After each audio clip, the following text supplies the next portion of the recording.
Hello, eco-translators. This is a video on the second presentation, which is going to take place on the 29th of November in class on a Wednesday.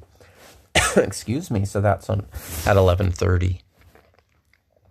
Please present on an animal in less than 5 minutes. Less is more sometimes, and more is not necessarily good, and if everyone does 5 minutes, we're going to go overtime. So feel free to make it short and sweet.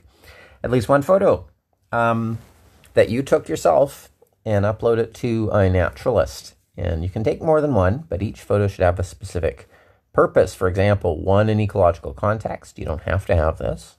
But if you had one of those, you could also have one close-up of the animal. You could have close-ups of body parts. So if you're going to talk about body parts, you're going to have to do a morphological analysis. Tell us what we can see in the photo. Tell us where it fits in the tree of life. Do a bit of research, be interested. And interesting, if you're not interested, nobody else is going to be. Tell us something we didn't know. Tell us how to translate something. Do something special. Make eye contact and please smile. So my observation is right here.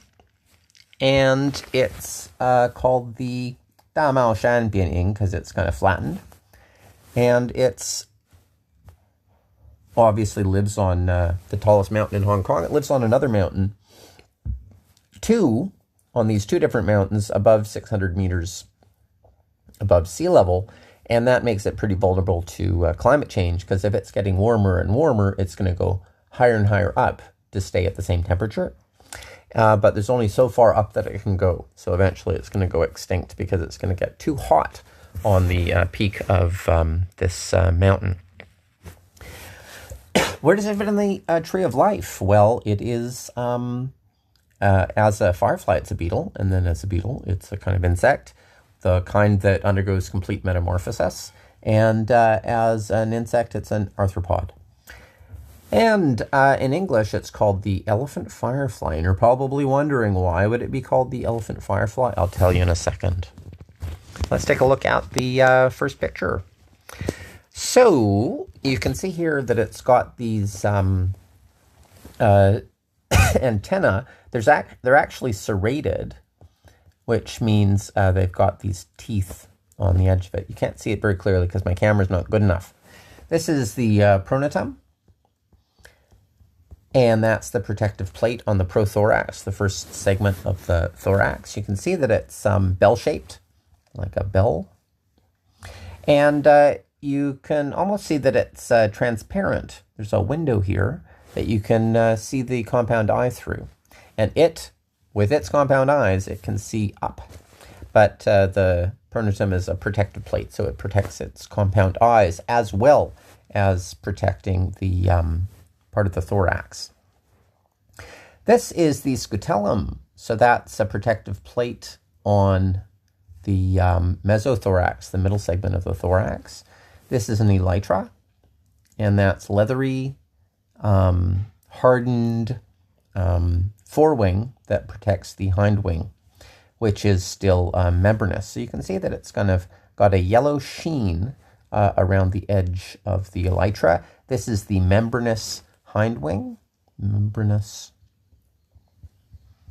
hindwing. And there's the light organ. And of course, I got some other photos. Not of course, you just have to have one photo. This one is just better light. That's why I included it. This one is a side view. And my favorite photo of all, save the best for last, is this one. Because you can see just how big those eyes are, those compound eyes. And you can almost see the serrated antenna there. And you can see that the three sets of legs attached to different segments of the thorax, prothorax, mesothorax, metathorax. And then here you can see the light organ. You can also see the protective plates on the abdomen. So these ones that are like wings, those are on the dorsal or back part of the abdomen. And those are called tergites. And these ones on the ventral part, or ventral side, those are called ventrites. And then you can also see the elytra there, and then the membranous hind wing. I got two other photos. They're actually not mine, so I'm going to have to take them down immediately after I make this video. You can see here that the antennae are serrated. And finally, this one is the female. So the pictures I've been showing you so far are of a male individual. This is the female. Since the light organ is here, the head is here. That's where the head is.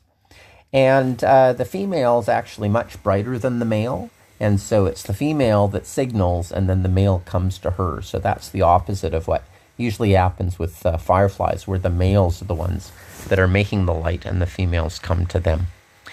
It is gigantic for a firefly. It's like 4 or 5 centimeters long, and that's why in English it's called the elephant. Firefly, and that's my presentation.